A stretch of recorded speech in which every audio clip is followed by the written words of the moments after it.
நான் தான் சொன்னேன்ல, நம்ம எல்லாரையும் விட அக்காவோட சாவுதான் ரொம்ப கொடூரமா இருக்கும்னு. அதே மாதிரியே இருந்துச்சுல்ல.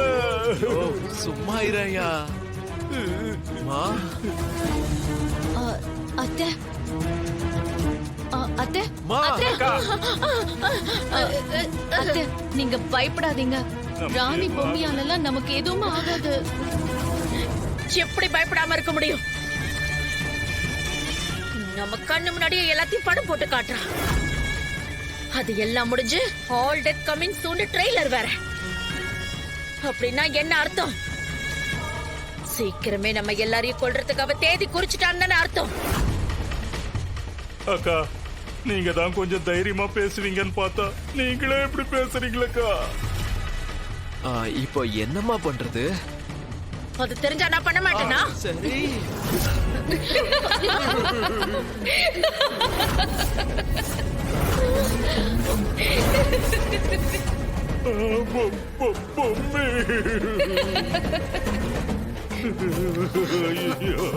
நீங்க 4 பேரும் இப்ப கூட அடங்கலல்ல. ஹே சாவித்ரி, இதுக்கு முன்னாடி உனக்கு உதவி செய்ய உன்னோட பையன் அகோர அதிபதியா இருந்தான்.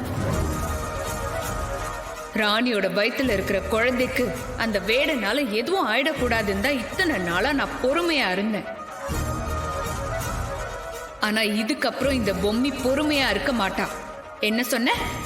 இன்னும் 2 நாளைக்குள்ள இந்த கல்யாண வீட்டை கருமாதி வீட்டா மாத்த போறேன்னு சொன்னியா? இப்போ இந்த பொம்மி சவால கேளு.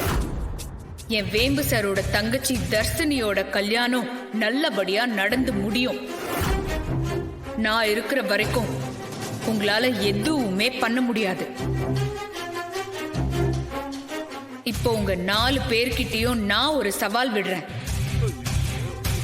ஒருவேளை இந்த கல்யாணத்தை நடக்க விடாம தடுத்து நிறுத்திட்டா உங்க 4 பேரோட உயிரை நான் எடுக்க மாட்டேன்.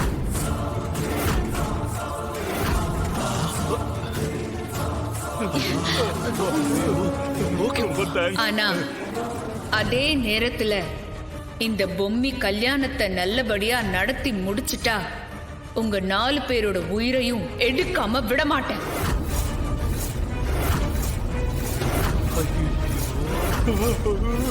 இந்த 2 நாளைக்குள்ள உங்களுக்கு உதவி செய்ய நீங்க யார வேணாலும் கூப்பிட்டுக்கோங்க. ஆனா என்னோட ராணிக்கும் இந்த குடும்பத்துக்கும் நான் ஒருத்தி போதும்.